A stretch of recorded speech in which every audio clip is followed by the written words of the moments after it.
मंगला एक साधारण सी महिला थी, लेकिन उसमें लालच था। पैसों का अत्यधिक मोह या मोह उसकी जीवन शैली का हिस्सा बन चुका था। उसकी जिंदगी में पैसों की कोई कमी नहीं थी, लेकिन फिर भी उसका दिल कभी संतुष्ट नहीं होता था। जो कुछ भी उसके पास था वह और अधिक चाहती थी। उसका मन हमेशा कुछ नया, कुछ और पाने की लालसा से भरा रहता था।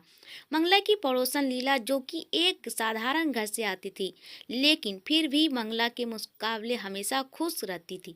एक दिन लीला ने मंगला को अपने सोने की एक मोटी चैन पहनकर दिखाई। मंगला ने देखा और सोचने लगी, यह चैन लीला के पास कैसे आ गई? उसके पास इतने पैसे कैसे आए? यह तो गरीब है। मंगला ने उसे पूछ लिया। लीला ने मुस्कुराते हुए बताया, तुम जानती हो, जब मैं जंगल के रास्ते में जा रही थी तो एक साधु बाबा मिले। वहाँ प्यासे थे तो मैंने उन्हें पानी पिलाया, बदले में उन्हें मुझे यह सोना दे दिया।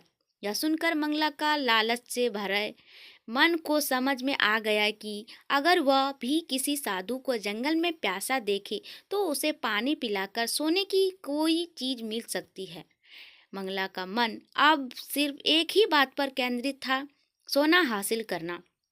अगले कुछ दिनों तक मंगला जंगल में साधु को ढूंढने निकली। वह सोच रही थी, लीला को सोना मिला था तो मुझे भी मिलेगा। 2 दिन तक खोजने के बाद उसे आखिरकार एक साधु मिल गए, जो कि बिल्कुल वैसे ही दिखते थे जैसे लीला ने बताया था। मंगला खुश हो गई और उनसे उन साधुओं को पानी पिलाया।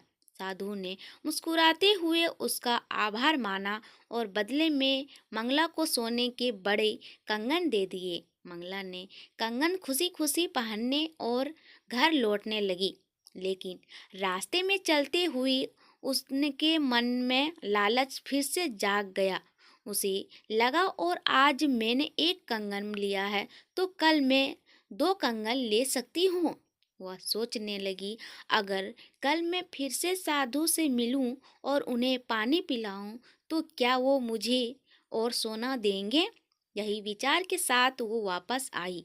साधु ने उसे देखते ही कहा कि अब अगर तुम दोबारा हमसे मिलने आई तो तुम्हें जो चाहिए मिलेगा, परंतु अभी जो तुमने स्वीकार किया उसका दोगुना देना होगा।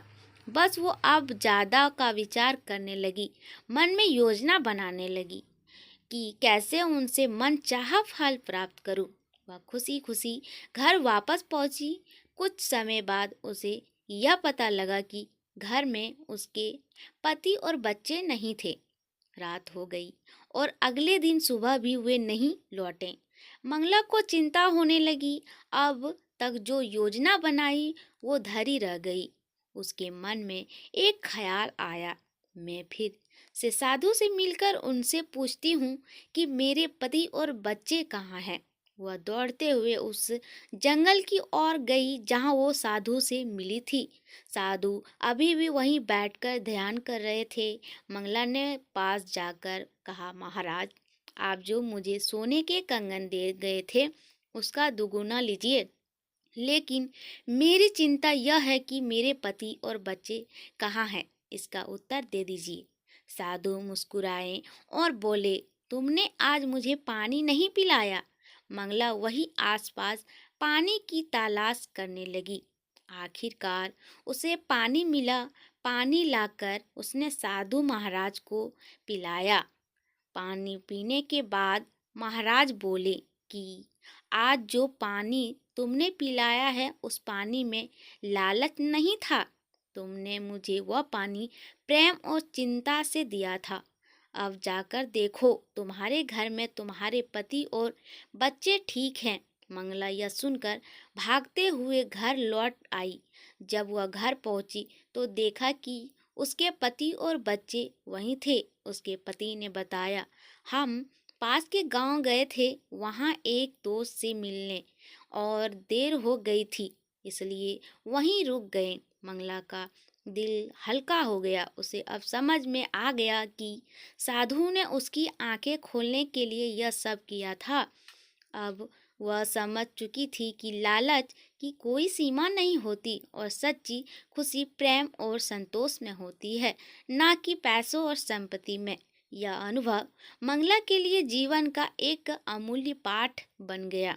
उसने अब कभी पैसों के मोह में नहीं फंसने का संकल्प लिया। मंगला को यह समझ में आ गया कि संसार में सबसे कीमती चीज है सच्चा प्यार, परिवार और संतोष। मंगला ने साधु के आशीर्वाद को समझा और अपनी जिंदगी को एक नई दिशा देने की ठानी। अब वह अपने परिवार और दोस्तों के साथ हर छोटे छोटे क्षण का आनंद लेने लगी और उसकी लालच धीरे समाप्त हो गई। उसे एहसास हुआ कि जीवन में अगर संतोष हो तो इंसान हर स्थिति खुश रह सकती है।